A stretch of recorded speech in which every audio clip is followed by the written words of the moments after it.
con un nuevo tema que es la violencia de género, que aunque se ha dado lateralmente en alguna de sus exposiciones, pero hoy día pues la vamos a explicar a profundidad. También vamos a explicar las dos tareas que tienen que ver con este tema de la violencia de género que tienen que hacer ustedes.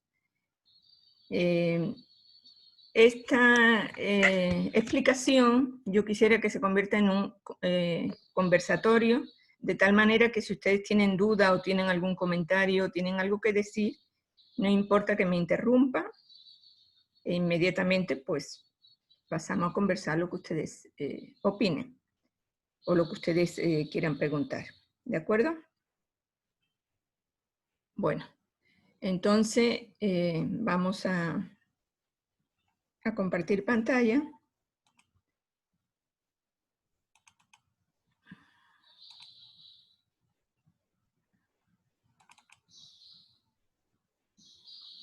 ¿Sí estamos viendo todos? Sí, doctora. Ok. Muy bien. Nosotros vamos a ver violencia de género hacia las mujeres. Hay otros tipos de violencia de género, como vamos a explicar en el texto. Bueno. Primero vamos a precisar algunas definiciones que aunque ustedes también han precisado en sus presentaciones, pero vamos a volver a indicar. ¿Qué es sexo y qué es género? Como ustedes han visto anteriormente, sexo es una característica biológica, natural, que identifica la diferencia que hay entre hombres y mujeres y en general está relacionado con la reproducción. Esto no cambia, no varía por el tiempo ni en los contextos culturales, o sea, es algo natural. En cambio, el género, ¿qué es? El género son valores, actitudes, características que se aprenden. Los identifica. Así es, se aprende, es cultural. Es lo que una sociedad enseña como lo propio de la mujer y lo propio del hombre. Entonces son construcciones culturales que varían según el contexto histórico, porque han sido muy distintas, han ido cambiando progresivamente, ahora se entiende de otra manera, pero hace 50 años era como muy raro. ¿Sí? ¿Alguien quiere decir algo?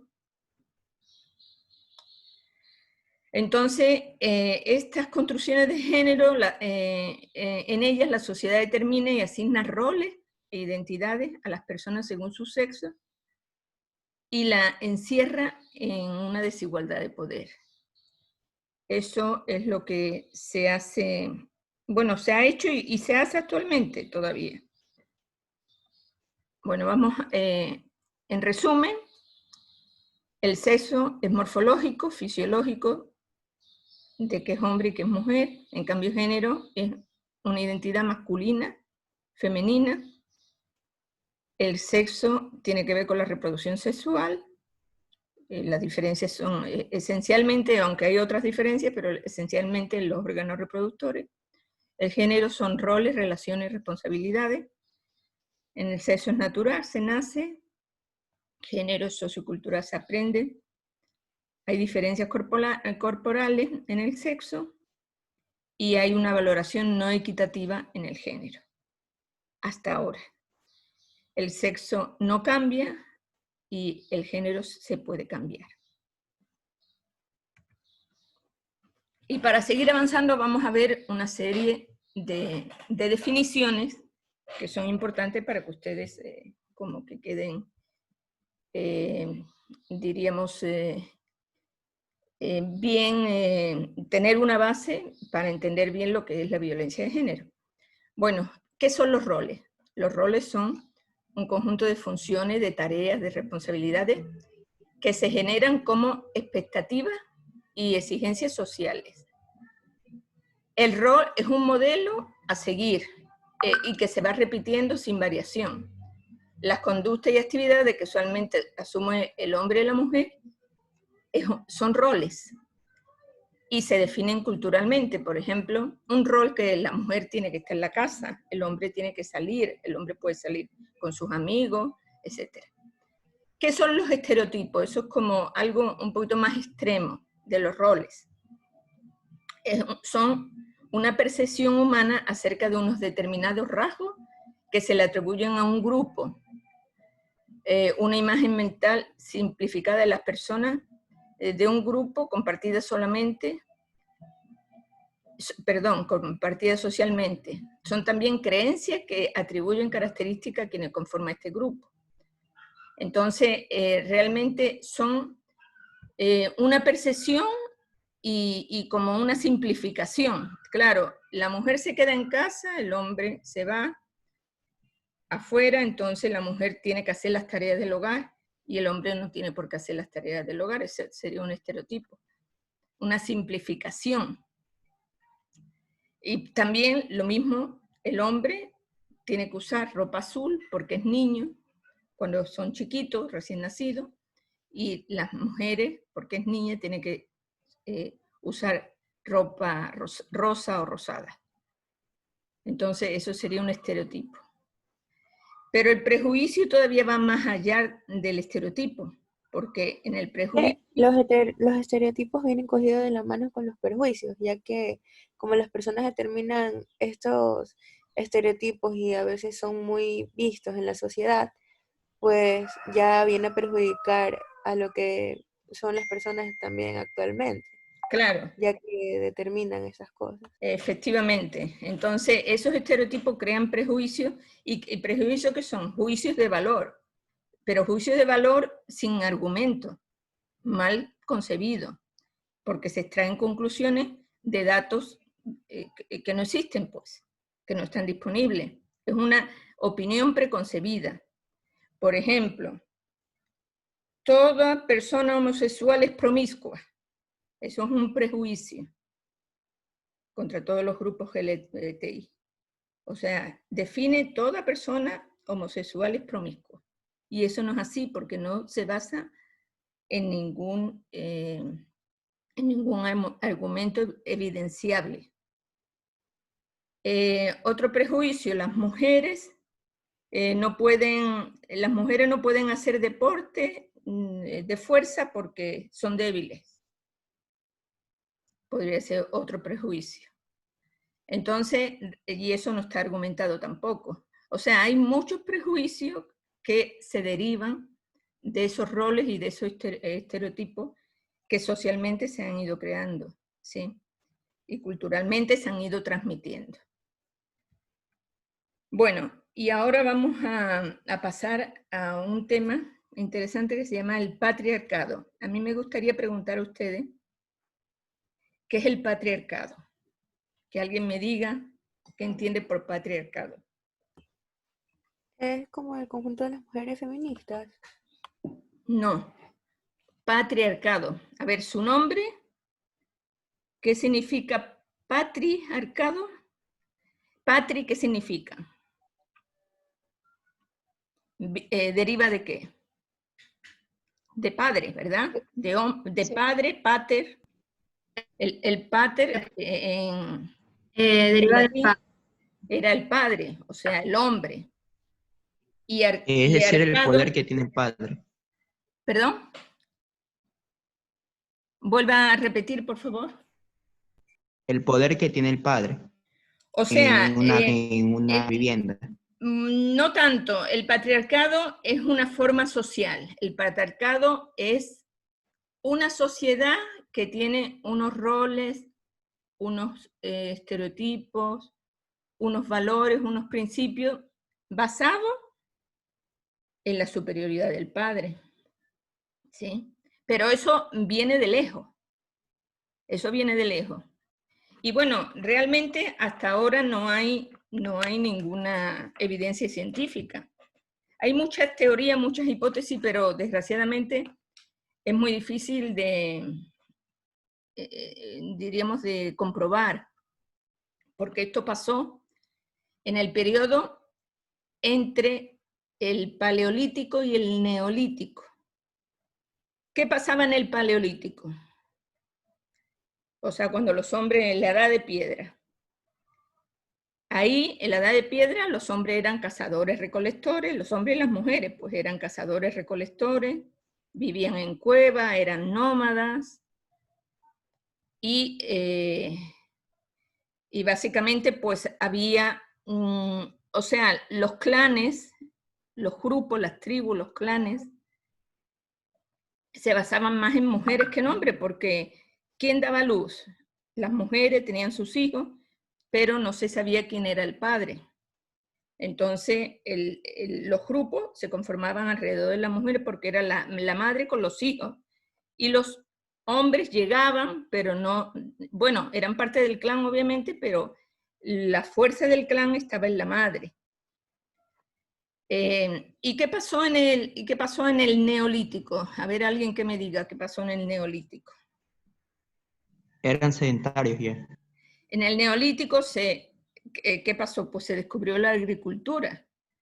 Entonces, ¿quién eran las recolectoras? Las recolectoras eran las mujeres. Los hombres eran cazadores, las mujeres recolectaban los frutos, etc. Y las mujeres pues empezaron a hacer experiencia y ellas son las que, prácticamente las que inventaron la agricultura, porque empezaron a hacer experiencia con esas semillas y empezaron Además, a crear. además, las mujeres no solamente era la agricultura, sino que también se aseguraban de cuidar al ganado, de cuidar los animales. Bueno, eso ya posteriormente, cuando empezaron ya Bueno, claro. a sentarse en un sitio y ya tener un entorno fijo, y solamente pues salían a buscar comida, entonces ahí pues hacían sus cultivos y tenían ya una serie de animales domésticos, empezaron a tener ya animales domésticos.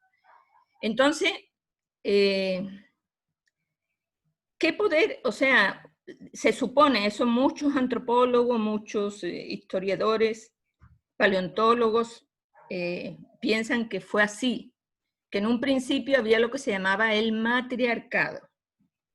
¿Por qué el matriarcado? Primero por esa circunstancia de la reproducción, que el círculo familiar estaba en torno a la mujer, porque la mujer conocía a sus hijos, pero a lo mejor no conocía a sus parejas eran diversas, porque existía esa forma de sexualidad en ese tiempo.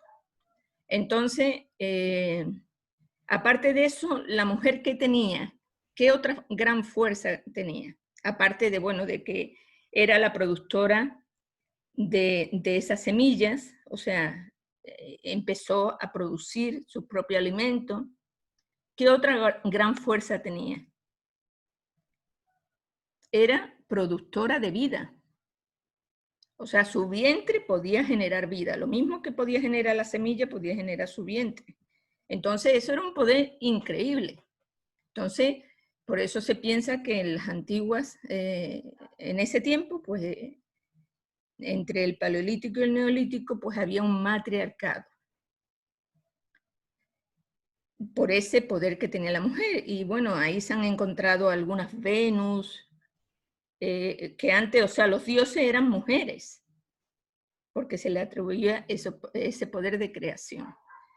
Pero ¿qué pasó para que ese patriarcado se convirtiera ese matriarcado se convirtiera en patriarcado? ¿Qué creen ustedes que pudo acontecer, que pudo pasar?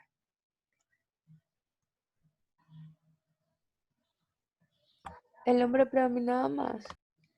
O sea, el momento que se asientan, ya que se asientan en sitios determinados, ahí empezaron a crear poblados. Pero claro, el rato que tenían agricultura, empezó a haber posesiones. Antes no había posesiones. Antes comían lo que tenían, y vivían al día prácticamente, y además eran nómadas, no tenían ni posesión del sitio donde estaban. Había cuevas, claro que utilizaban a veces unas cuevas para invierno, otras cuevas para verano, pero nadie tenía posesiones. Pero el rato que ya empezaron a sembrar, a tener animales, a tener un sitio fijo, que empezó la lucha entre los hombres, empezó la rivalidad de querer tener esa posesión. Entonces ahí se crearon los primeros pueblos cercados. ¿Y quién defendía eso? defendían los hombres. Entonces los hombres empezaron ya a tener un rol determinado, un rol de defensa, de protección de la comunidad, y eso empezó a darle sentido, a darle fuerza, y después ya se crearon los estados, y se crearon los estados, o sea, los primeros estados, los incipientes estados, que eran dominados por el que tenía la fuerza, el hombre. Y ahí ese es el germen del patriarcado. Entonces el patriarcado básicamente pues ha sido el gobierno del hombre. Entonces ahí la mujer se fue relegando, ya se fue relegando, y ya perdió poder, ¿sí? Ya les digo que estos son definiciones, argumentos en que se avanzan los paleontólogos, muchos antropólogos, pero no hay, prácticamente no hay ninguna evidencia científica, porque es muy difícil ver, tener alguna señal física de esa evolución social que tuvo la humanidad, ¿no? Entonces, pero por ahí, o sea, podemos entender que por ahí iba el asunto, ¿no? Y hasta ahora, imagínense ustedes, después de, porque eso pasó entre los 10 y 15.000 años antes de Cristo. Y eso pasó, está pasando hasta ahora. Entonces, el patriarcado, podríamos definirlo como la manifestación e institucionalización del dominio masculino sobre las mujeres y niñas en la familia, y la extensión de esa dominación masculina sobre la mujer en la sociedad en general. Esto significa que el hombre tiene el poder en todas las instituciones patriarcales, sociales, y que a las mujeres se les niega el acceso a este poder. Claro que esto ya ha ido cambiando, pero ha ido cambiando a través de luchas, o sea, no ha cambiado solo. Imagínense ustedes que en el siglo XIX la mujer no votaba, no podía votar, y a través de una lucha a favor del voto pudo votar. Muchas mujeres que tenían muchas, diríamos, habilidades en la pintura, en la escritura, etcétera, tenían incluso que disfrazar sus obras como si estuvieran hechas por varones para que pudieran ser expuestas o pudieran ser publicadas. Entonces, eso es una realidad que está cambiando, obviamente, pero seguimos en un patriarcado.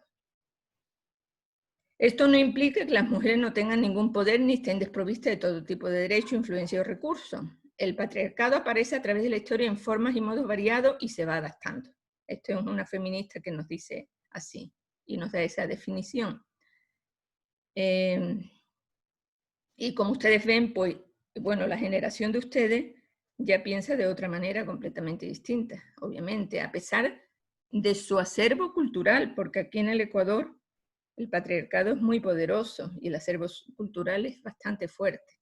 Ustedes incluso lo han dicho cuando han expuesto sobre las culturas y todo lo demás, ¿no? No sé si alguien tiene algún comentario sobre esto.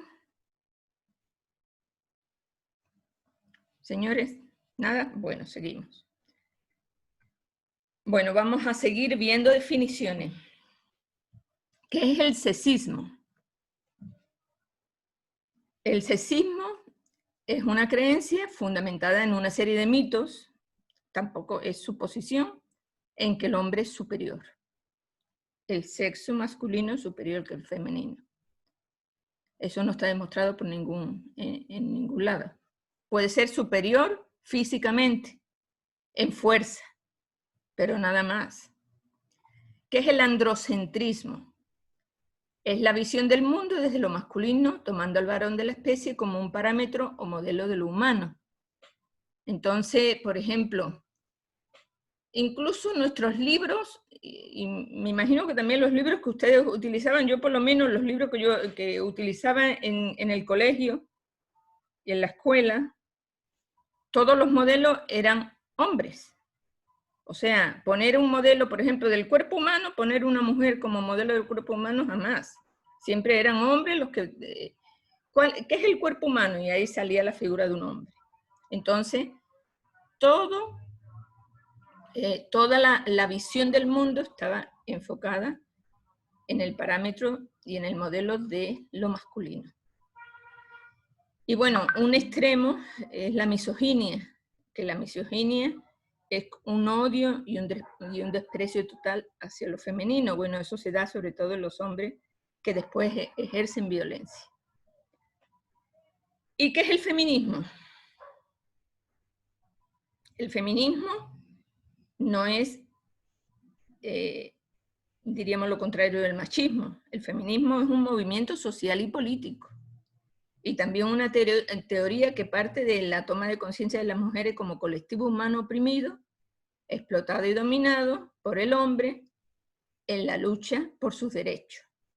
Pero el feminismo no solo lo componen mujeres, hay muchos hombres feministas, hay bastantes hombres feministas, o sea, porque es un movimiento social. Y hay muchos hombres a favor de los derechos de las mujeres y que luchan por los derechos de las mujeres. ¿Sí? Entonces, ¿qué sería el machismo? A ver, alguien que me defina el machismo.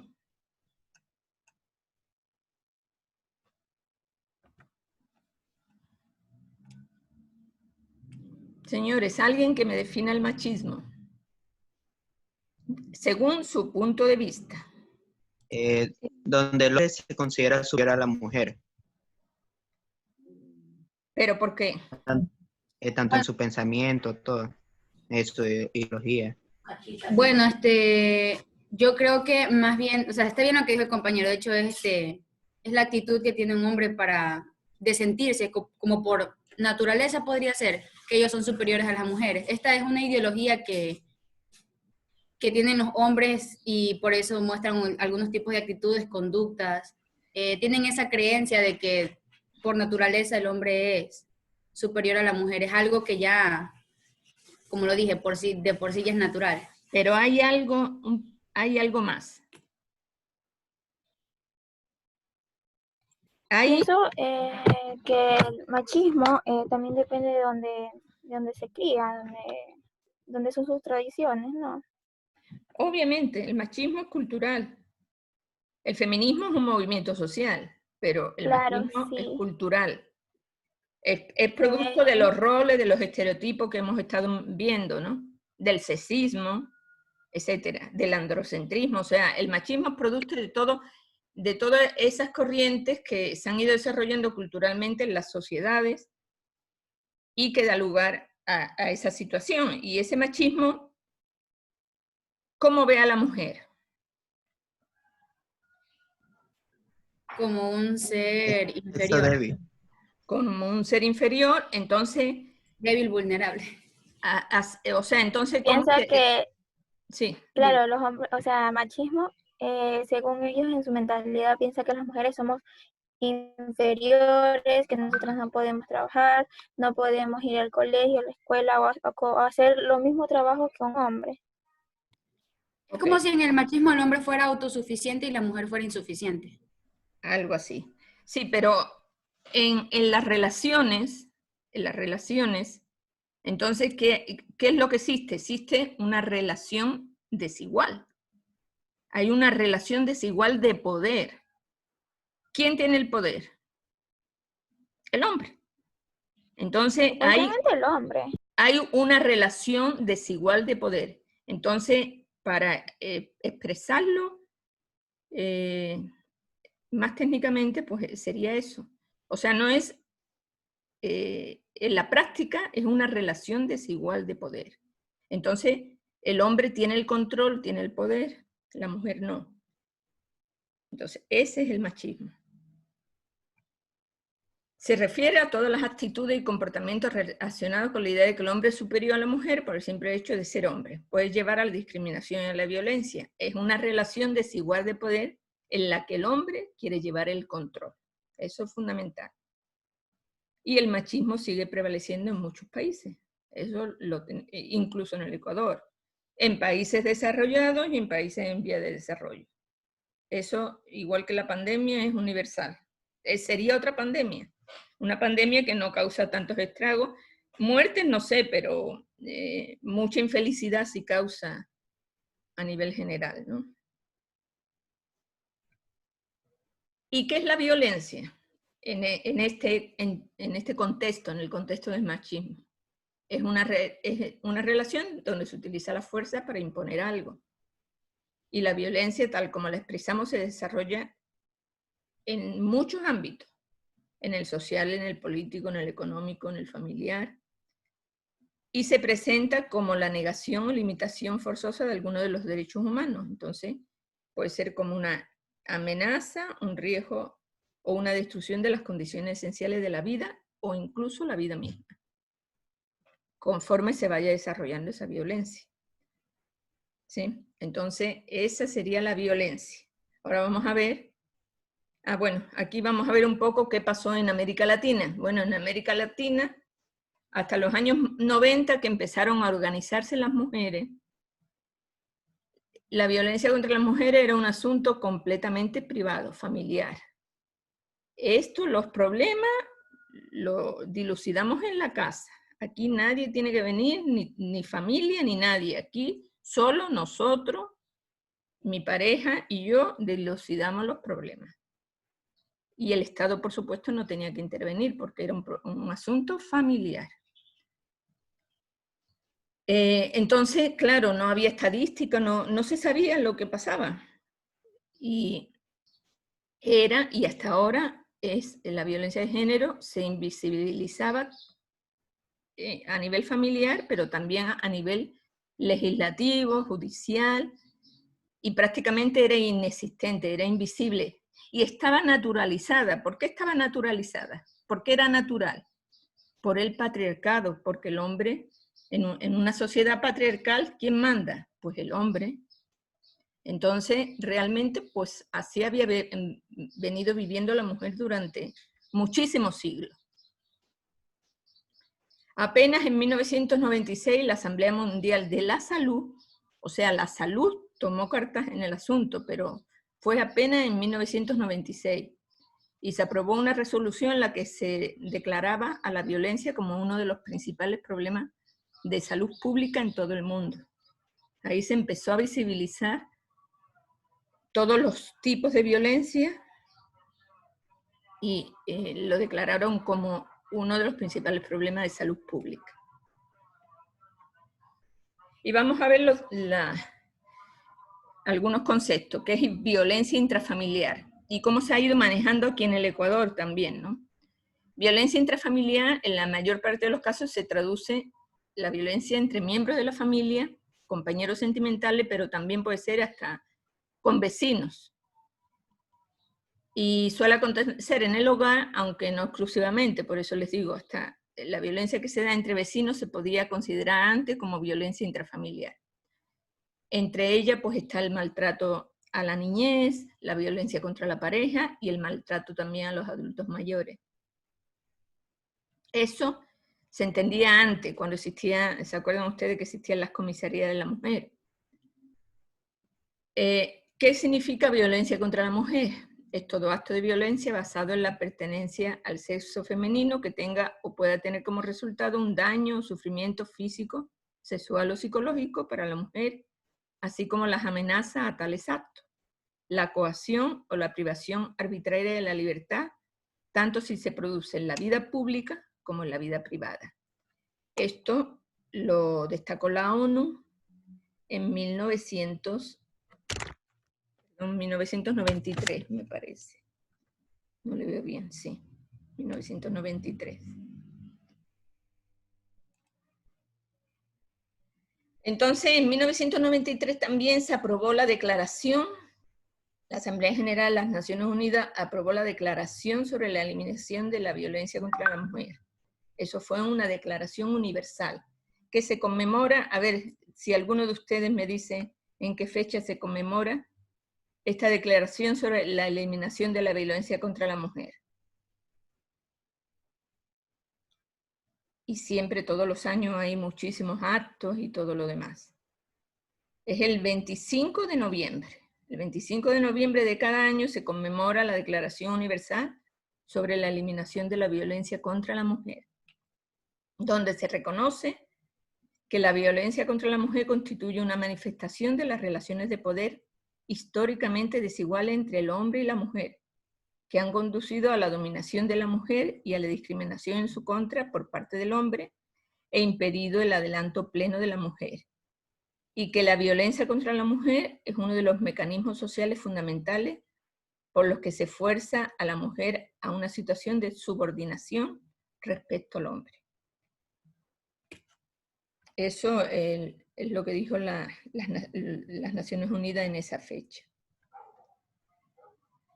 Bueno, el concepto de género se afinca sobre los años 70 y tiene que ver con todos esos movimientos que ustedes muy bien explicaron en los movimientos LGBTIQ, que se dieron también en los años 69-70, y fue propuesto por la antropóloga norteamericana feminista Gail Rubin, quien recurrió a esta categoría para explicar cómo la sociedad construye la subordinación de las mujeres y cómo las diferencias sexuales se van traduciendo en una desigualdad real y generando relaciones de poder asimétricas entre hombres y mujeres. Ese también es un concepto muy bastante claro de lo que es el género y las relaciones y el machismo en las relaciones de poder, y lo que tiene que ver con la violencia de género, que son relaciones asimétricas, o sea, hay distinta simetría entre esa relación, hay más poder en el hombre que en la mujer, y donde la dominación masculina es el resultado de procesos de socialización y de construcciones sociales y culturales de las identidades de género. Aquí no solo se habla de mujer, sino de otras identidades de género. ¿Y qué será la violencia de género?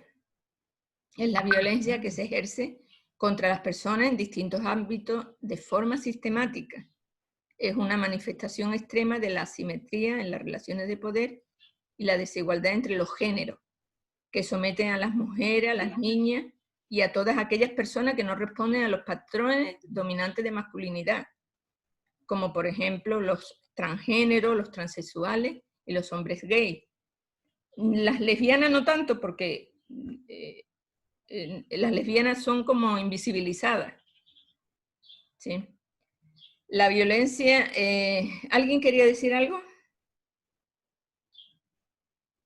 Bueno, la violencia de género contra las mujeres ya trasciende lo privado, pues se da no solo en el ámbito familiar, como hemos visto, se da, bueno, en el ámbito familiar quizá puede ser como más duro, porque hasta ahora se invisibiliza, hasta ahora se esconde, pero trasciende lo privado porque se da en el ámbito político, como hemos visto, en el ámbito laboral, en el ámbito social, en el ámbito de la educación, en el ámbito religioso, etc. O sea, en todos los ámbitos se da esa violencia de género contra las mujeres, y estamos hablando contra las mujeres.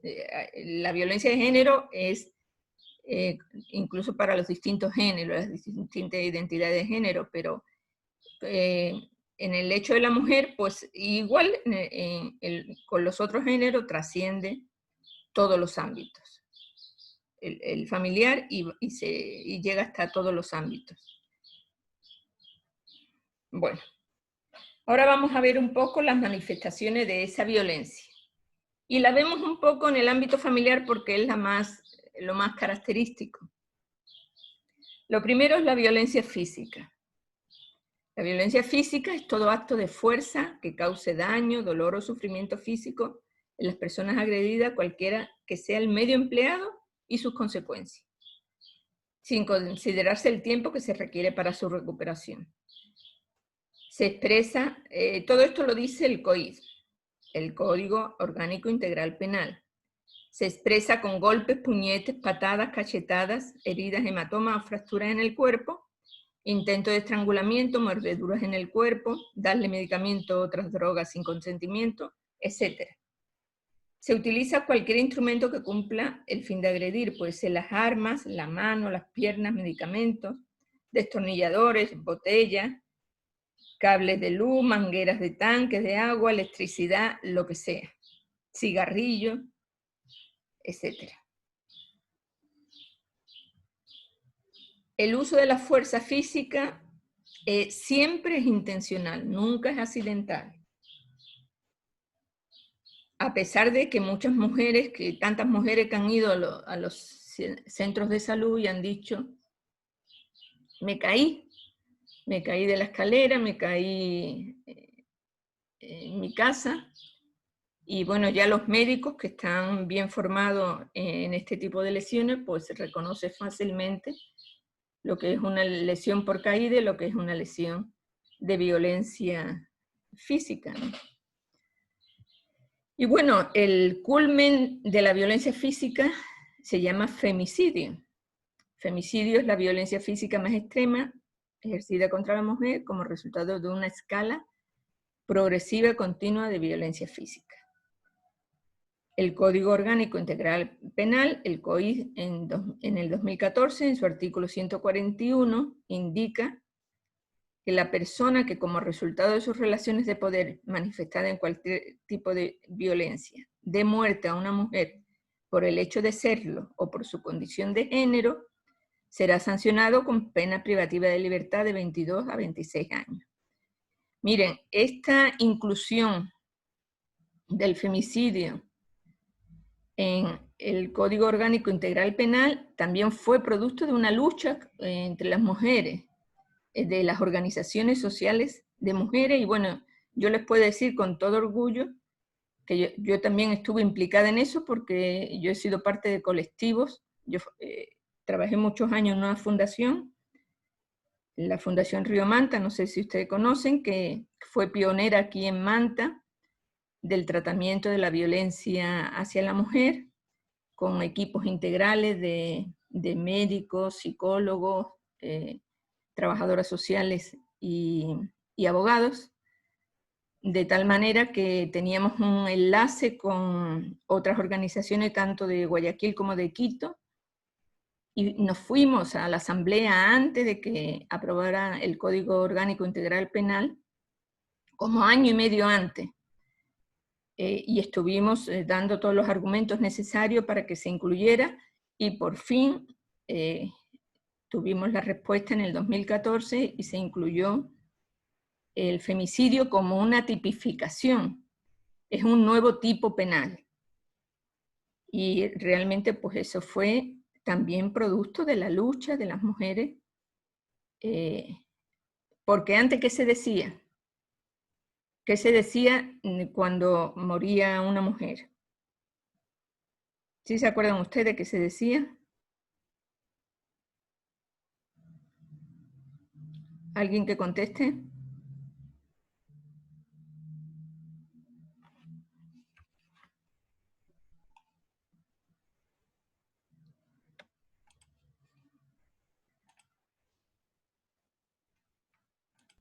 Yo contestaría, doctora, pero la verdad es que no sé la respuesta. O sea, antes que se decía cuando salía en el periódico salía, no decía que la asesinó o la mató con 7 puñaladas, sino hubo un crimen pasional. Hubo un crimen pasional y murió tal mujer. Entonces, el motivo era un crimen pasional por celos. O sea, posiblemente podría ser por celos. Entonces, eso se achacaba a una situación de, diríamos, un desencadenante, y se les culpaba un poco al hombre porque era un crimen pasional.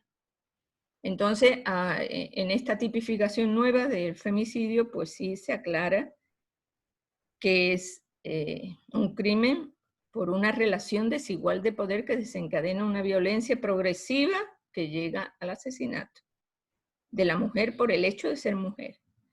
Entonces, ahí se aclaran muy bien los conceptos y se tipifica con bastante pena, con una de las penas más altas.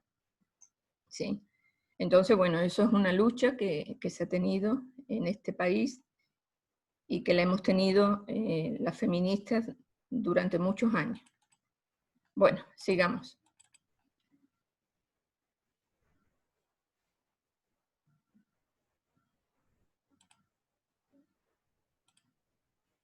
Entonces, sigamos. ¿Qué otro tipo de violencia? Violencia psicológica.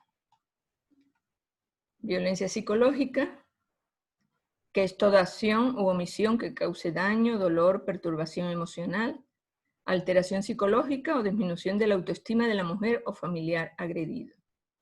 Puede ser también de los hijos. Es también la intimidación o amenaza directa hacia otro miembro de la familia, infundiendo miedo o temor a sufrir un mal grave o inminente en su persona o en tercero.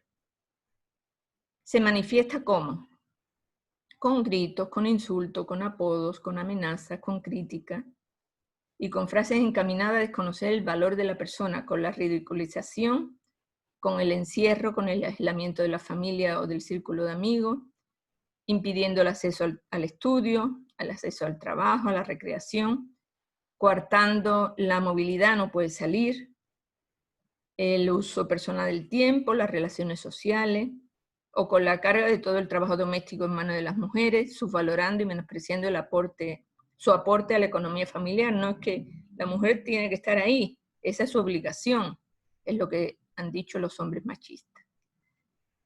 Se contempla igualmente los actos de negligencia hacia niños, niñas y adolescentes, no protección en situaciones de riesgo, privación de alimento, de educación, etc. ¿Qué es la violencia patrimonial o económica? Constituye una forma más de violencia psicológica que consiste en privar a la persona de los medios económicos de subsistencia para ella y sus hijos, o de afectarla patrimonialmente. Es todo acto que conlleva la destrucción o daño de los bienes materiales, despojo de inmuebles, etcétera, negar el dinero para las necesidades de la familia, vender sin consentimiento las pertenencias de la familia, malgastar el dinero, utilización de ahorro destinado a estudios, a tratamientos médicos, etcétera, arreglos de la casa u otras actividades. O sea, se lo gastan porque es el hombre y no respetan las decisiones que se han tomado en conjunto. Obligar a firmar créditos o documentos. Vamos a vender esto porque yo quiero, entonces si estamos unidos, estamos casados, pues tiene que firmar. Eso es violencia patrimonial o económica. ¿Y qué es la violencia sexual? Es toda imposición en el ejercicio de la sexualidad de una persona que la obliga a tener relaciones u otra práctica sexual con el agresor o con terceros, mediante la fuerza física, la intimidación, la amenaza, la generación de dependencia emocional. Ahí ya no hay fuerza, pero hay una generación de dependencia emocional. Eso se da sobre todo en los casos de incesto, en los casos en que los padres o padrastros abusan de los hijos, ¿no? Hay una dependencia emocional o material y de un abuso de poder o cualquier otro medio coercitivo. El artículo 170 del Código Integral Penal señala que el abuso sexual, como abuso sexual, la persona que en contra de la voluntad de otra ejecute sobre ella o la obliga a ejecutar sobre sí misma u otra persona un acto de naturaleza sexual sin que exista penetración o acceso carnal. Eso sería abuso. Es lo que podemos, vulgarmente se llaman tocamientos, etc.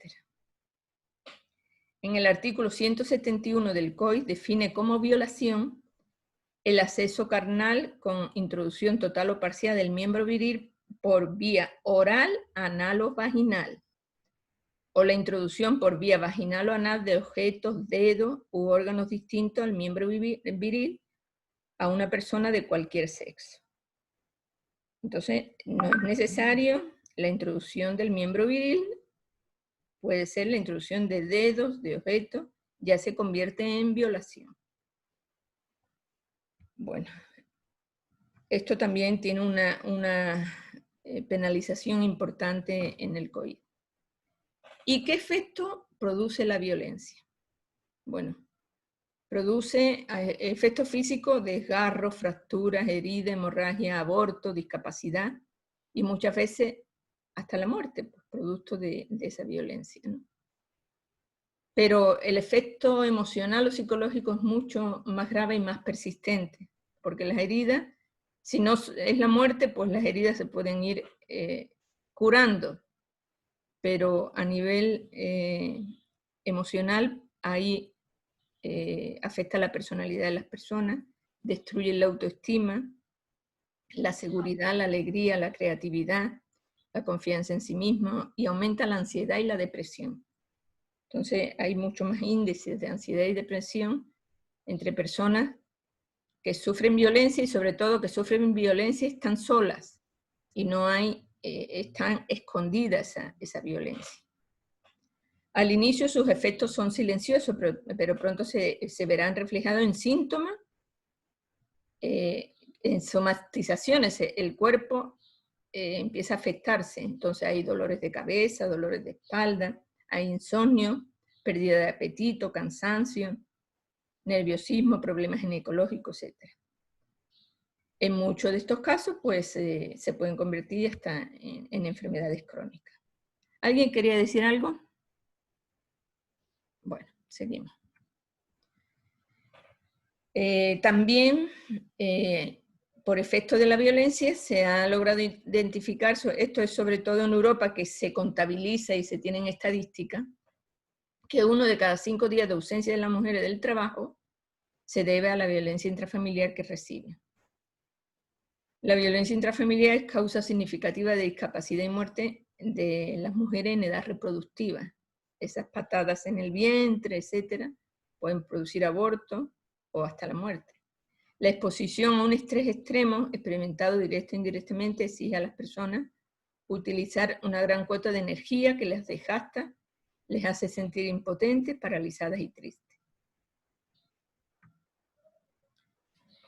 Bueno, vamos a ver qué es el ciclo, el famoso ciclo de la violencia, que tiene como 4 pasos.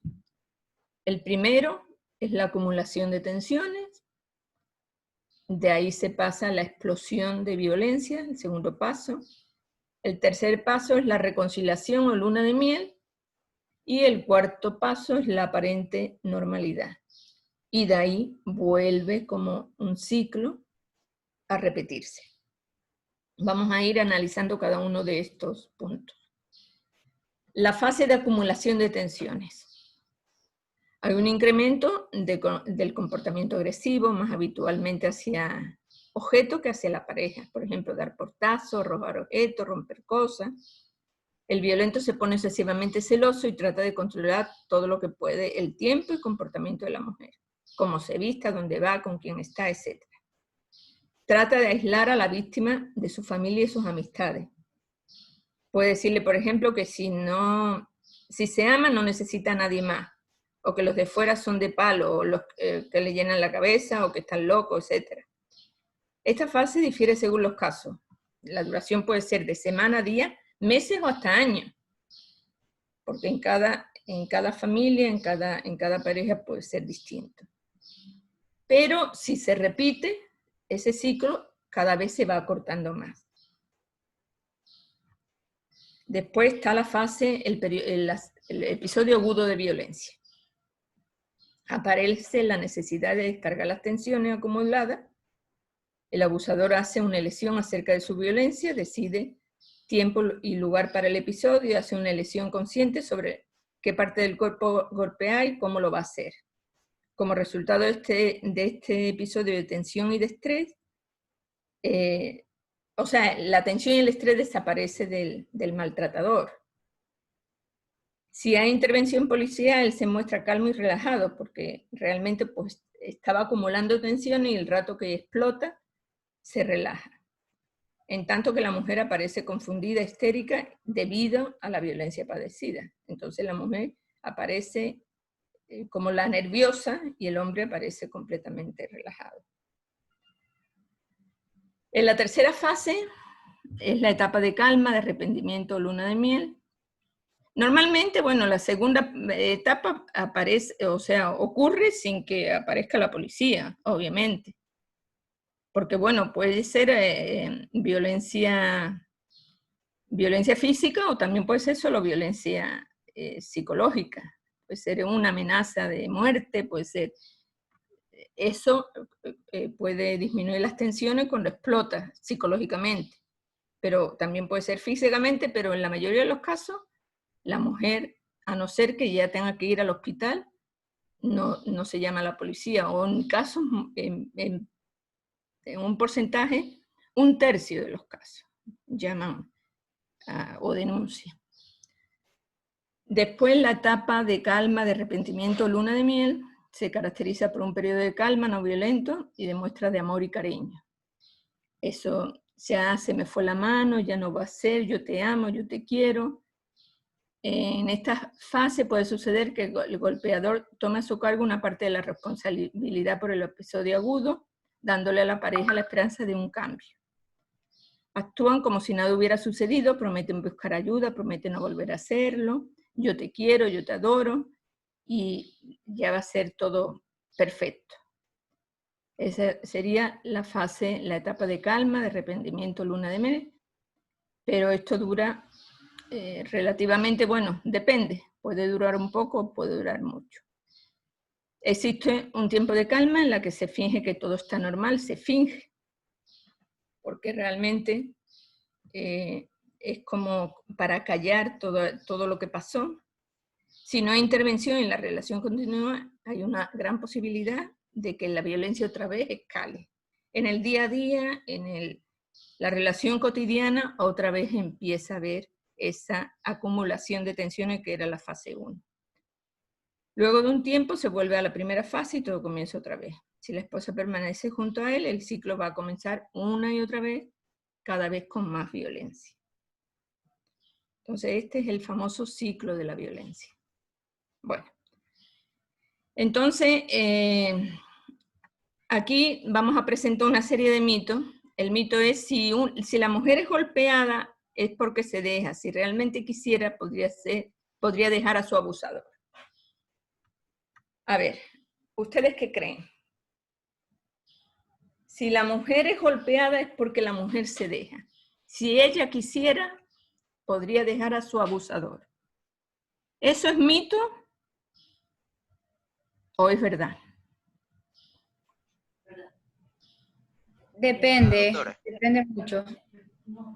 Es verdad, muchas personas lo toman como mito, pero muchas personas lo toman como verdad.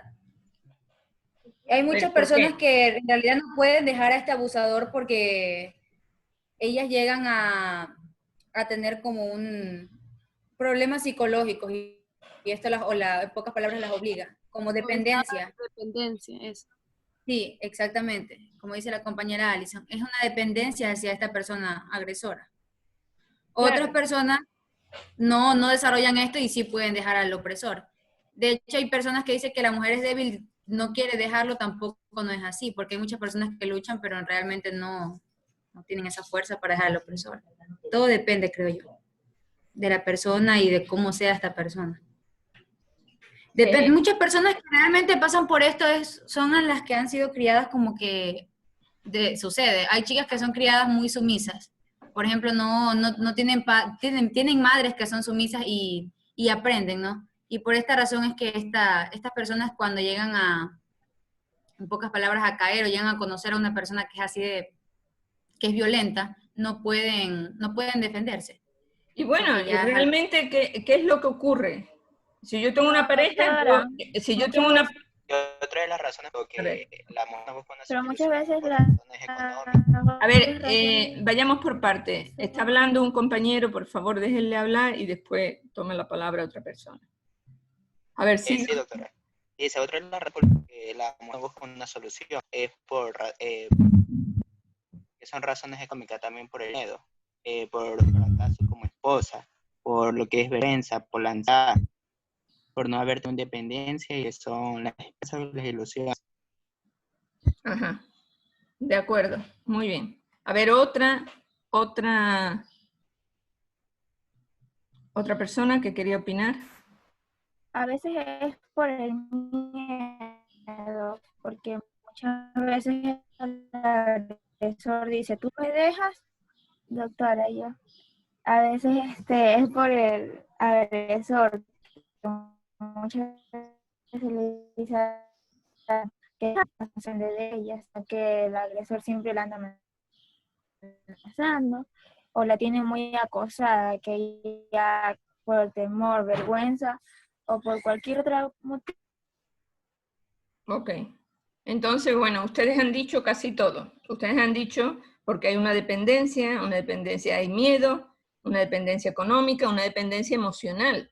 Porque si yo estoy con una pareja y me he unido, me he casado, es porque le quiero. Y a veces hay ese dilema, la mujer es golpeada, no es porque se deja golpear. Y le cuesta trabajo dejar al marido o a la pareja por todas esas cosas, por la dependencia económica, la dependencia emocional. Dice, cuando generalmente una mujer trata de defenderse es golpeada con mayor fuerza. A nadie le gusta ser amenazada o golpeada.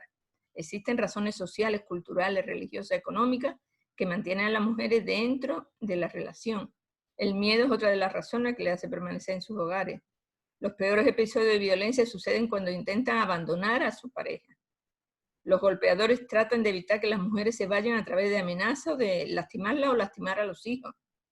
También influyen las actitudes sociales, tales como la creencia de que el éxito del matrimonio es responsabilidad de la mujer, que la mujer es la que tiene que sufrir y que las mujeres dañan a sus hijos y los privan de su padre sin importar cómo actúe él. Entonces, realmente es un mito porque la mujer es golpeada no porque se deje, sino por todas esas circunstancias sociales y culturales que le hacen mantenerse durante años en esa violencia. Vamos a ver otro mito. La violencia es provocada por el alcohol y las drogas. A ver, ¿qué opinan ustedes? Si la violencia es provocada por el alcohol y las drogas, ¿es mito o es verdad? Es un mito y es una realidad también, todo depende. Sí es verdad que hay personas que debido al alcohol y a las drogas se vuelven violentas, pero eso también tiene que ver bastante con el círculo, el entorno en el que haya sido criada esa persona. Porque puede que esa persona no sea ni alcohólica ni drogadicta, pero imagínense que se haya criado en un ambiente así. Entonces, esta persona ya es violenta porque desde pequeña ha estado presenciando ese tipo de violencia y aprende. Los niños aprenden de todo lo que ven. Así que esta persona ha sido criada de esa forma, con ese comportamiento. Y cuando conoce a otra persona, o sea, en el caso del hombre, él cree que esto es algo normal y que puede hacerlo práctico porque ya lo vio desde su hogar.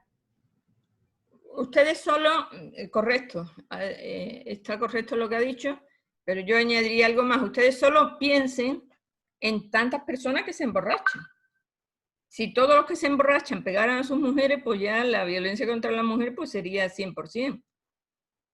O sea, no por emborracharse se vuelve violento. Eso no es un mito. Perdón, no le oigo bien, se entrecorta. Bueno. Yo digo que es un mito. ¿Perdón? Digo que es un mito porque igual cada quien es responsable de sus acciones. Y digo, si alguien sabe que va a ser violento a causa de esto, pues simplemente dejó de hacerlo. Entonces Así ya es es. decisión propia. Entonces, el alcohol y la droga puede ser un desencadenante, pero esas relaciones de poder asimétricas, desiguales entre el hombre y la mujer en el hogar, el control que quiere ejercer el hombre hacia la mujer, es el gestor, la causa de esa violencia. Lo otro puede ser, como les digo, un detonante, un acelerador, pero nada más. Entonces es como dice, que si la persona ya fuera, es como si la persona ya fuera violenta en realidad, pero no comete esto y el alcohol es como algo que induce a que esta persona cometa ese acto que ya... Así es, porque si no todos los que toman alcohol serían violentos y no es así. Aquí, por ejemplo, en nuestra cultura, que es una cultura de tomar bastante alcohol, entonces serían tremendos. Todos viviríamos violencia familiar o violencia. Exacto. Listo, doctor. Entonces dice, el alcohol y las drogas son factores de riesgo, ya que reducen los umbrales de inhibición. La combinación de modos violentos para la resolución de conflictos con adicciones y alcoholismo suele aumentar el grado de violencia y su frecuencia, pero muchos golpeadores no abusan ni de las drogas ni del alcohol, y muchos abusadores de droga o alcohol no son violentos. Y eso es verdad, pues muchos maltratadores ni siquiera toman alcohol y droga, pero siguen maltratando. Son dos problemas separados que deben ser tratados por separado, ¿sí? Entonces, en los casos en que se unan esas dos circunstancias, es como un acelerador, pero no tiene nada. La génesis y la causa de la violencia es la relación desigual de poder. Veamos otra. Si se porta mal, merece ser golpeada. A ver, ¿eso es verdad? Si se porta mal, merece ser golpeada, porque o estaba con una faldita tan corta que incitaba al abuso sexual o a la violación. Sería también otra manera de expresar esa misma frase. ¿Qué opina? Que eso es Se totalmente porta mal, incorrecto. o sea, si se fue con sus amigas y no avisó, merece ser golpeada. A ver, ¿qué dicen? Nadie merece ser golpeado, eso sería un mito, no debería ser así.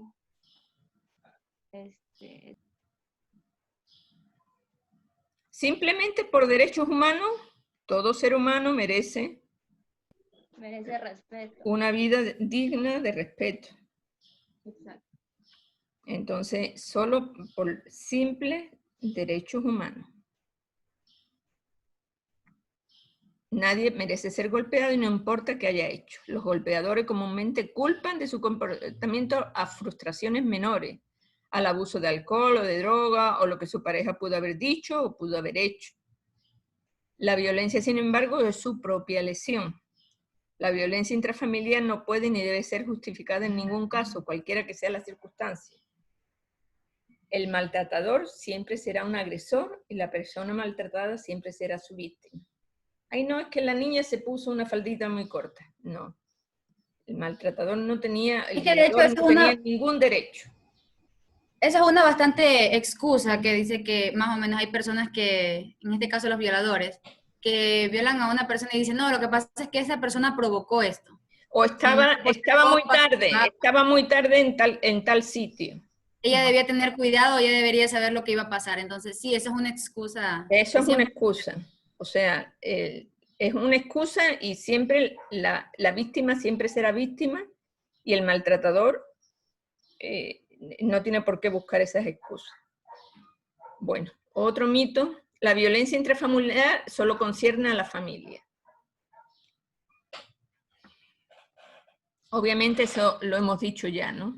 La violencia familiar no concierne a la familia, es una agresión hacia la mujer y es un problema de todos. No es que yo me tengo, por ser la madre, por ser la tía, por ser la amiga, me tengo que callar, o por ser el médico. Ah, no, eso no, llega alguien agredido y me di cuenta que es una agresión intrafamiliar o una agresión que se ha dado en condiciones, o la pareja en la que la ha producido, yo como médico tengo la obligación de denunciar. Entonces, la violencia intrafamiliar es un problema de todos debemos proponernos detenerla. Y la realidad es que muchas personas prefieren evitar esto y prefieren como no involucrarse, cuando en realidad eso es lo incorrecto. Las personas que presencian esto o que llegan a saber de esto deberían ayudar, deberían a parar esto para que ya no vuelva a suceder. Bueno, la persona maltratada se tiene que rodear de un grupo de apoyo familiar y social, de amistades, etcétera, pero inmediatamente debe denunciar. Y lo ideal es que denuncie, o sea, que la misma maltratada es la que dé el paso. Nosotros, que hasta ahora está en la Fundación Río Manta, ese centro UMAVI, que es un centro para la atención de la mujer que sufre violencia, para nosotros no podíamos decirle que denunciara, claro que la aconsejábamos que denunciara, pero ellas tenían que tomar tener el valor de hacerlo. Y claro, Pero doctora, sí. no en todos casos siempre la mujer tiene apoyo para denunciar a un hombre, o sea, o al violador o al que la maltrate. Lo que pasa que es muy difícil, o sea, por todo lo que hemos dicho, el miedo, la dependencia económica, la dependencia y qué va a ser y cómo van a comer mis hijos y dónde me voy a vivir, y la dependencia emocional, y si yo lo quiero, yo sé que él ya se va a portar mejor y es un engaño, un autoengaño, y todo eso tiene que ir madurando y tiene Claro, eso las siempre mujeres tienen que existe. ir abriendo sus ojos y tomando una decisión, pero que la tienen que hacer por sí mismas. Claro Sí, que, doctora, de hecho, no sé, en el tiempo de mi abuelita, no sé si ahora sigue existiendo esto, pero hay familias que en realidad, si una hija le dice a la madre, lo que pasa es que este hombre me maltrata, y es el marido, el esposo, las madres suelen decirles, ya estás con ese hombre y ese es tu marido y tienes que quedarte con él. De claro, hecho, eso es que se da mucho. lo que pasa Es que, verdad, existen muchos casos de eso y entonces ya ahí eso se torna muy difícil poderlo ir a denunciar porque uno, no tiene evidencia, dos, no hay apoyo. no, pero ahora mismo ya hay, por ejemplo, el médico ya está en capacidad de poder denunciar automáticamente. Si se está en el sistema de salud, alguien que vea que es una violencia, él puede unilateralmente, que quiera o no quiera la mujer, puede denunciar. Y por supuesto, si es una violación, con mucho más razón. Entonces, pero claro, el círculo familiar es, que es un producto también, que es un producto de la sociedad patriarcal y que nosotros, las madres, son las que vamos enseñando a nuestros hijos el machismo. O sea, la mujer es la que enseña la cultura a los hijos, las costumbres culturales, los hábitos. Entonces, ese machismo vamos transmitiendo de abuela a madre a hija. Entonces, eso se va perpetuando, por eso las abuelas decían así, ¿no? Es tu marido, tú tienes que servirlo y tú tienes que hacer todo lo que diga tu marido. Entonces, eso se ha dicho en el campo siempre, en los montubios. Bueno, los montubios, los indígenas, pero los montubios como que es más, se ve como más claramente. Que la mujer montubia ha sido una mujer que ha estado, que el marido podía tener 2 o 3 amantes, o 2 o 3 casas incluso, pero la mujer ha estado calladita, ha estado aguantando. Entonces, eso es una violencia ya cultural, porque realmente esos estereotipos y esos roles están naturalizados, es normal, se ven normales. O sea, tú tienes que estar ahí, no puedes denunciar, es tu marido, él es el que manda y tú tienes que estar ahí. Y incluso eso, tus madres, tus abuelas te lo dicen. Eso ya va cambiando, eso va cambiando muchísimo. Y aunque en algunas partes todavía persiste, pero eso realmente, y afortunadamente, eso está cambiando. Está cambiando por la educación, está cambiando también por los hombres. Ya los hombres entienden de otra manera sus roles y las Claro, relaciones son actualmente sí, distintas. actualmente los hombres ¿Sí? que sí, que claro, que actualmente los hombres últimamente sí están entendiendo, pero las personas que siguen viviendo en el pasado, ellos siguen pensando y creyendo que no es así, que la mujer debe ser sumisa, que las mujeres no debemos hacer esto, que ellos sí pueden y todo eso. O sea, ellos Sí, siguen pensando con esa mentalidad del pasado, cuando ya así no es es. así. Así es, pero bueno, tenemos la esperanza de que eso, de que las generaciones de ustedes están viendo, son más feministas y hay un feminismo que llega hasta los hombres, pues o sea, los hombres son feministas. Yo recuerdo que nosotros teníamos, fuimos a Quito, fuimos a la asamblea y no fuimos solo mujeres, había psicólogos, había abogados que nos acompañaron a pedir o sea, la tipología penal de femicidio, porque eran, y ellos se han declarado como hombres feministas, o sea, con esa capacidad de luchar por los derechos de las mujeres. Dice, yo quiero una sociedad en que todos seamos iguales, que todos tengamos los iguales derechos. Entonces, eso hay muchísimos hombres y eso es lo que nos va a salvar a las mujeres, ¿sí? Que haya ese equilibrio y esa igualdad y equidad en derechos. Y por eso es tan importante el educar en derechos humanos. Bueno, Entonces, decíamos que solo concierne a la familia, no. Hemos dicho que no, que todos debemos de tenerla. Y aquí dice que la violencia es un problema de familias pobres y sin educación. ¿Eso será un mito o es una realidad? Es, pero es un mito.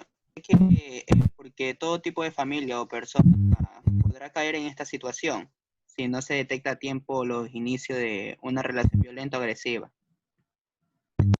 Así es. Miren, en muchos casos, cuando la violencia ocurre en familias más pobres, la mujer es más sincera, a la mujer no le importa abrirse con otras mujeres o con otras, cuando se les acoge en alguna organización, etcétera, se abren. En cambio, la mujer de clase media alta y de clase alta le da vergüenza. Le da vergüenza decir, mi marido me pegó, mi marido me maltrató. Y entonces se lo calla. Y eso es una realidad. Y toda esa violencia que ocurre en clases sociales más altas está invisibilizada porque las mujeres tienen vergüenza. Mujeres profesionales, mujeres con trabajos en altos cargos, sufren violencia. Y no quieren decirlo porque realmente pues se avergüenzan de esa situación y de que ellas no pueden salir. A la sociedad. Sí. Y referente a lo de sin educación, yo creo que depende de la educación todo depende de la educación del hogar. Porque hablando de lo que es la clase social y la educación, hay mujeres que son de una clase social media alta y han tenido una buena educación y en su casa puede que todo haya sido paz y tranquilidad.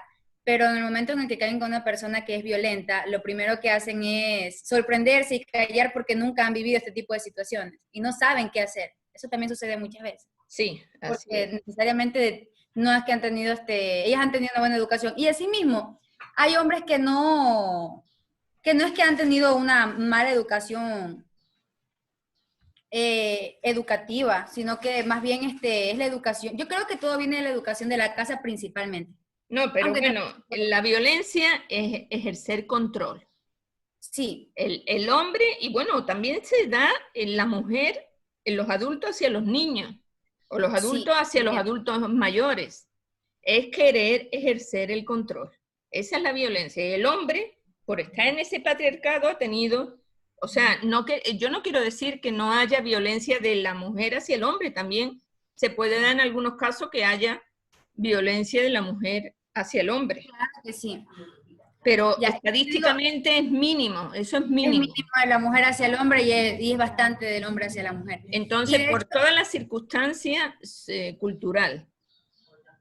De hecho, sí, es bastante. Por eso digo, a veces se basa en lo que es principalmente en lo que es la educación, dice uno, del entorno familiar, ¿no? Se basa en que crezca esta violencia. Pero muchas veces, es en el ámbito educativo también, porque desde pequeños los niños a veces excluyen a las niñas porque no pueden hacer algo. Simplemente dicen, no vamos a jugar con las niñas porque las niñas son más débiles, no pueden hacerlo. Y sí pasa bastante. Y así comienza, Sí. O sea, la violencia comienza, la persona con ese afán de control aparece ya desde la escuela. Después se va consolidando cuando son enamorados, cuando son novios, el control que ejercen, por ejemplo, en el teléfono. A ver, enséñame todos tus mensajes, o dónde estás, o qué sé yo. O sea, el control sigue de novio y seguramente, pues si se casan o se unen, seguirán en esa circunstancia. Entonces, es una escalada que se hace es una condición que se va apuntalando por toda la situación cultural. Pero claro, si esa situación es de derechos humanos, es de igualdad, entonces ahí difícilmente se va a desarrollar esa violencia. Pero la cuestión cultural pesa mucho, el patriarcado pesa mucho. O sea, el hombre quiere prevalecer por encima de todo. Y a lo mejor en el trabajo le va mal, pero se desquita en la casa. Cuando llega a la casa, pues quiere O sea, en el trabajo es dominado por el jefe y en la casa él domina. Entonces, ese tipo de cosas se dan. Y esa es lo que tenemos que romper. O sea, tenemos que tener una relación basada en derechos y mis derechos terminan cuando empieza el derecho del otro. ¿Sí? Bueno, creo que no hay más mito. Característica de la mujer víctima de violencia. Bueno, cree que todos los mitos acerca de la creen todos los mitos, es verdad, pues yo merezco ser maltratada, una baja autoestima, se siente culpable porque ha sido agredida, se siente fracasada como mujer, esposa y madre, siente temor y pánico, falta de control sobre su vida, sentimientos encontrados, odia ser agredida, pero cree que le han pegado por su culpa, que se lo merecía. Se siente incapaz de resolver su situación, cree que nadie le puede ayudar a resolver su problema, se siente responsable por la conducta del agresor, se aísla socialmente, hay riesgo de adicciones también, acepta el mito de la superioridad masculina y teme el estigma del divorcio. Entonces todas esas cosas hacen que se perpetúe ese ciclo y que por eso dure tantos años. Bueno, ese sería de momento la presentación. Da mucho más porque todo esto tiene mucho más connotaciones que lo vamos a ir viendo en el debate que vamos a tener. Entonces vamos a tener dos tareas. Vamos a tener dos tareas. Una que sería una investigación individual sobre violencia. ¿Ustedes qué pueden hacer? Ustedes pueden hacer, bueno, pueden hacer una entrevista o pueden hacer una encuesta. Entrevistas o encuestas. Pero pueden hacer, por ejemplo, una encuesta de opinión sobre los roles, sobre qué opinan, qué consideran que es machismo, qué consideran que es feminismo. O sea, pueden hacer como ustedes crean, o pueden hacer una entrevista a alguien que haya sufrido violencia, o pueden hacer una encuesta para ver qué personas han sufrido violencia, pueden hacer, enfocarse en violencia física, o en violencia psicológica, en violencia sexual.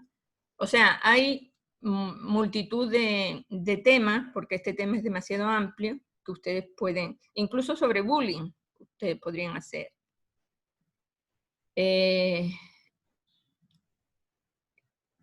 No les pido algo demasiado elaborado, les pido que ustedes hagan 10, 12, 15, si es encuesta, con eso es suficiente.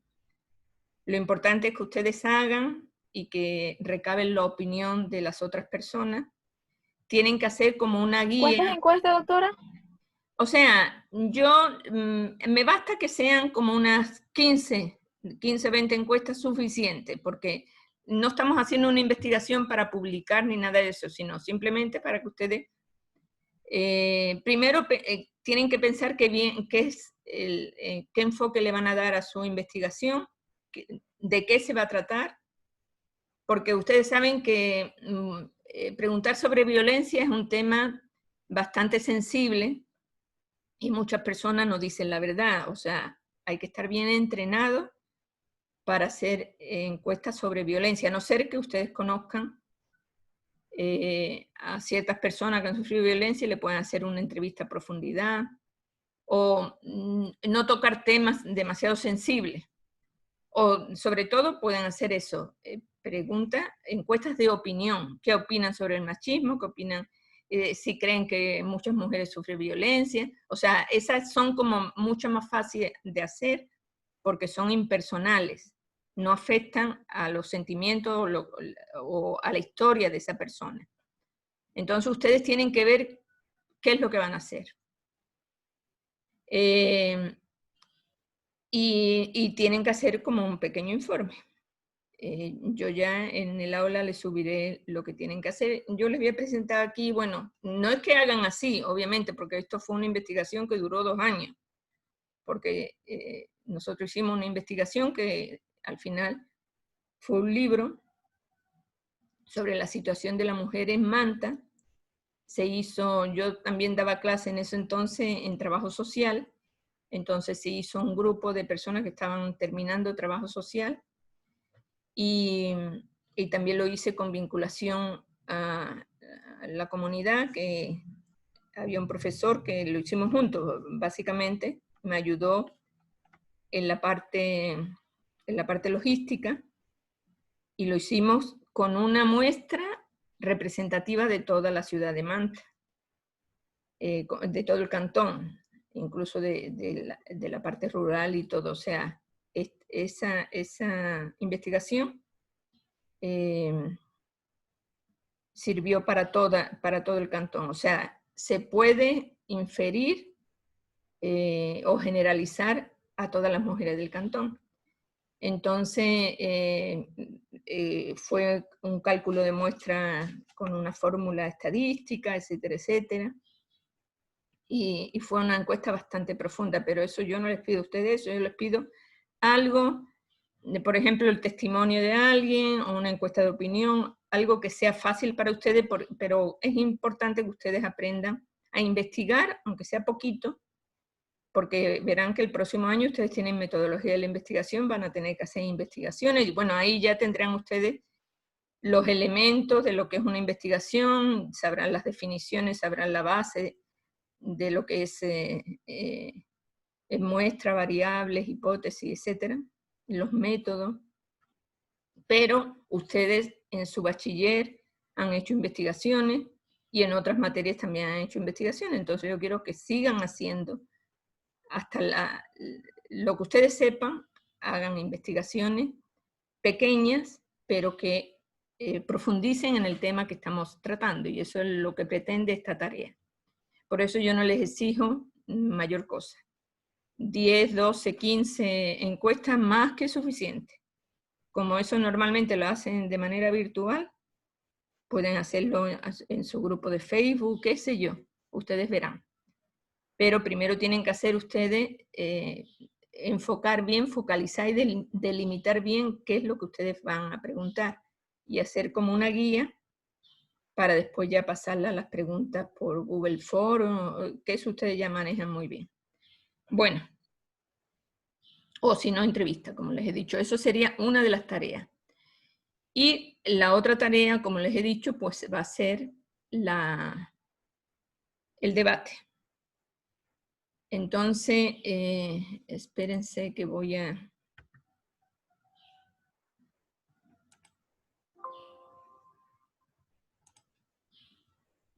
Quiero ponerles... solo enseñarles, pero así de pasada, yo les voy a mandar la situación de las mujeres en Manta, o sea, los resultados de esa investigación que tuvimos.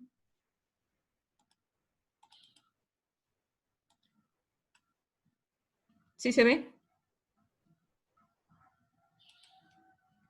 A ver. Sí, doctora. Ya, entonces, a ver, esto fue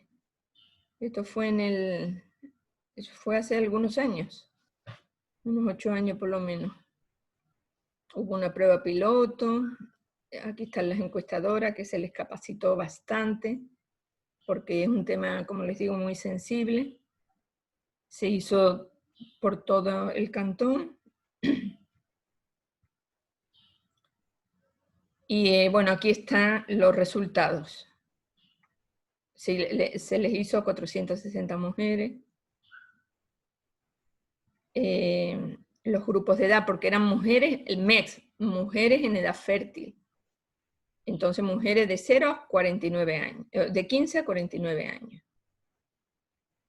Entonces, esos son los grupos de edad, etcétera, el estado civil, la instrucción, el trabajo, la actividad laboral, el ingreso, la afiliación a la seguridad social. Yo esto les voy a mandar para que ustedes tengan, si quieren darle un... Entonces aquí está la primera relación sexual, cuando fue, la salud sexual y reproductiva,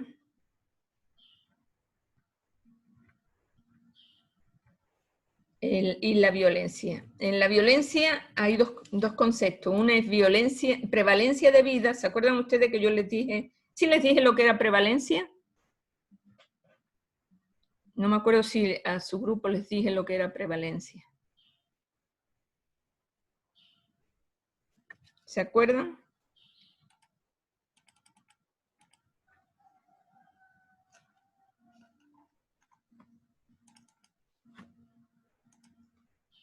¿Sí les dije lo que era prevalencia o no? No recuerdo, doctora, la verdad es que no. Verá, prevalencia, eso es una palabra epidemiológica. La prevalencia de una enfermedad es el número de casos nuevos y antiguos, número de casos nuevos o antiguos, dividido la población de estudio. Entonces, prevalencia, ustedes habrán escuchado, la prevalencia de la diabetes en Manabí es alta. Es al menos, es más que la nacional, porque la nacional viene a ser como un 10%, y la prevalencia en Manabí yo pienso que ha de ser sobre un 15% o más. Entonces, quiere decir que es el número de casos dividido la población de Manabí por 100. Entonces, eso da un porcentaje. Eso es la prevalencia.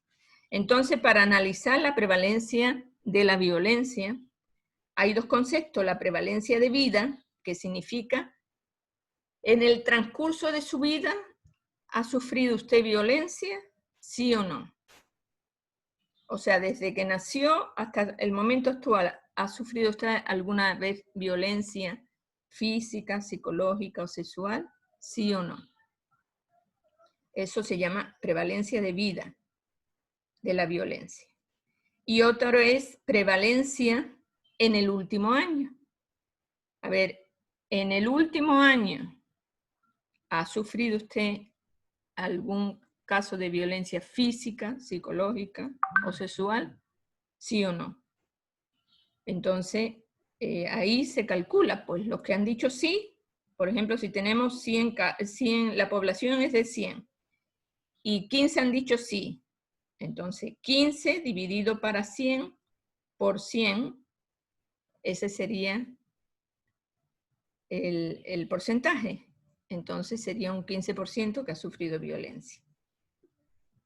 Esa es la prevalencia, que es lo que se busca saber exactamente. Si las enfermedades son muy prevalentes, quiere decir que son problemas de salud pública.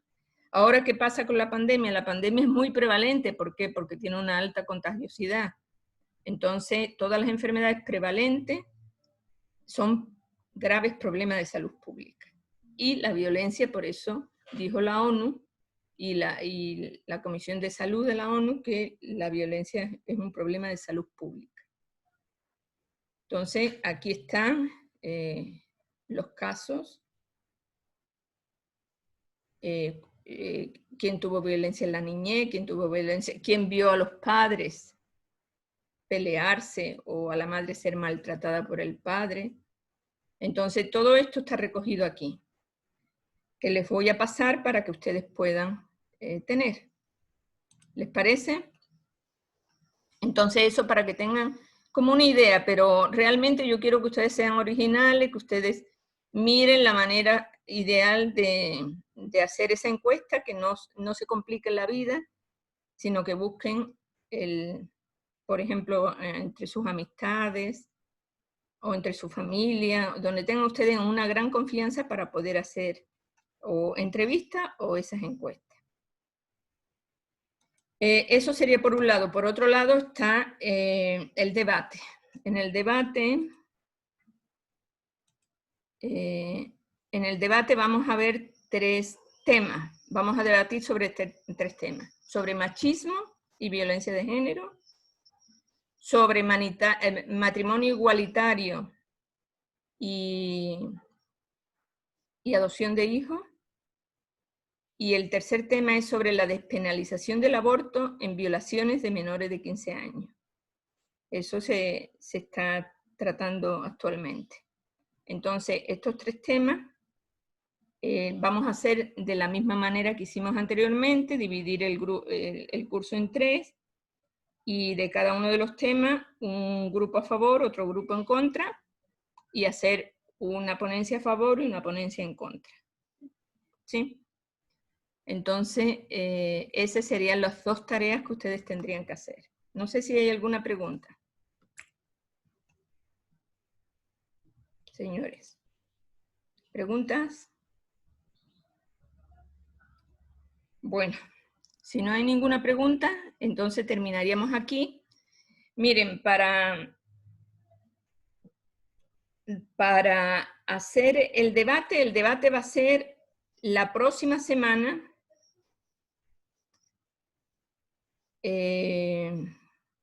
A ver, veamos la fecha.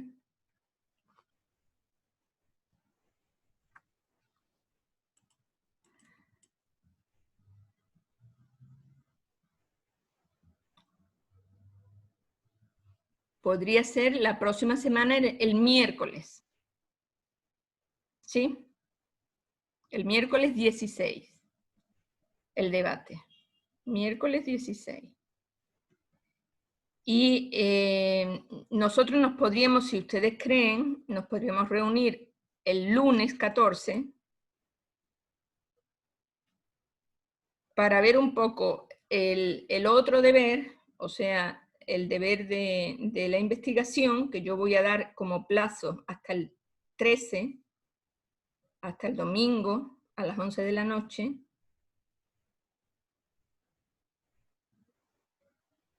Para que ustedes presenten el resultado. Podríamos ver el lunes un ratito y también ver si hay algún problema para el miércoles el debate. Si están todos los grupos hechos, etcétera, etcétera. ¿Les parece? Entonces, nosotros nos veremos de aquí al lunes 14, que estaríamos reunidos como 1 hora, más o menos. Y el miércoles 16 sí sería el debate. Ustedes tienen que dividirse los grupos. ¿Ok? Bueno, no sé si hay alguna pregunta. ¿Estamos claros hasta aquí?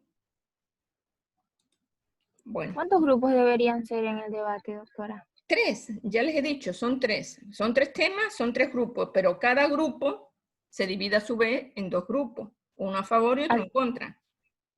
Entonces yo Okay, esto lo voy a subir yo inmediatamente al aula para que ustedes ya empiecen a organizarse, y lo mismo la investigación para que ustedes empiecen a hacerla. ¿Ok? Bueno, señores, entonces eso ha sido todo por hoy. Muchísimas gracias y nos veríamos el próximo día, el lunes. O sea, no tenemos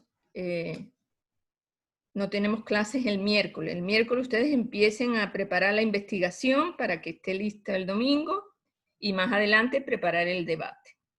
¿Ok? Bueno, señores, muchas gracias.